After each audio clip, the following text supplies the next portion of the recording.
Bronny James magpapaalam na muna sa Los Angeles Lakers. Pero bago yan, Los Angeles Lakers isa daw sa mga kupunan na interesado na makuha ang big man ng Utah Jazz na si Walker Kessler. Talagang gusto ng Lakers na magkaroon si Anthony Davis ng kasamang big man sa loob ng court. Na dito ay magagawa na nga ni Anthony Davis na makabalik sa pagiging power forward. Sa ngayon kasi ay nakalista si Anthony Davis bilang sentro sa Los Angeles Lakers. Pero makikita naman sa laro ni Davis na mas bagay sa kanya ang maging power forward. Lalo at meron pa itong outside shooting at nakakaikot pa si Davis saan man niyang area na magustuhan.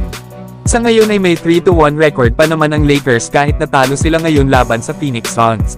Bagamat maganda ang ipinapakitang performance ni Jackson Hayes sa kanyang role sa pagsisimula ngayong season sa Lakers, ay mas hamak naman na mas malaki ang impact na maibibigay ni Walker Kessler kapag kasama na ito ni Anthony Davis sa Lakers.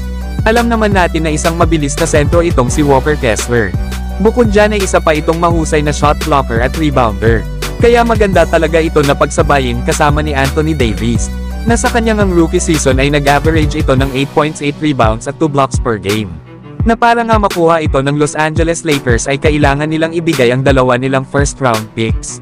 Ito daw kasi ang gustong kapalit ng Utah Jazz para kay Walker Kessler. Kaya abangan na lang natin mga idol kung kukunin ba talaga ng Lakers itong si Walker Kessler via trade sa Utah Jazz. Samantalang Anthony Davis itinanghal na Player of the Week sa West, habang si Jason Tatum naman ang itinanghal na Player of the Week sa East. Paano ba naman hindi si Davis ang magiging Player of the Week sa West? Nag-average lang naman ito sa kanyang unang 3 laro ngayong season ng 34 points, 11 rebounds, 3 assists, 2 blocks, 1 steal per game. Pero bukod naman kay Anthony Davis ay andyan din sila Kevin Durant, Shai Gilgeous-Alexander, Chet Holmgren, James Harden, Ivica Zubac at LeBron James. Sila nga rin ang ibang mga pinagpipilian pero si Anthony Davis pa rin ang naging Player of the Week sa West. Pero kayo mga idol, ano ang masasabi nyo dito kay Anthony Davis? Samantalang Bronny James ilalagay na muna sa Lakers affiliate group na South Bay Lakers sa G-League pagkatapos ng kanilang 5 laro sa road games. Gusto nga ng Los Angeles Lakers na dito na muna manatili si Bronny para ma-develop pa nito ang kanyang skills at confidence.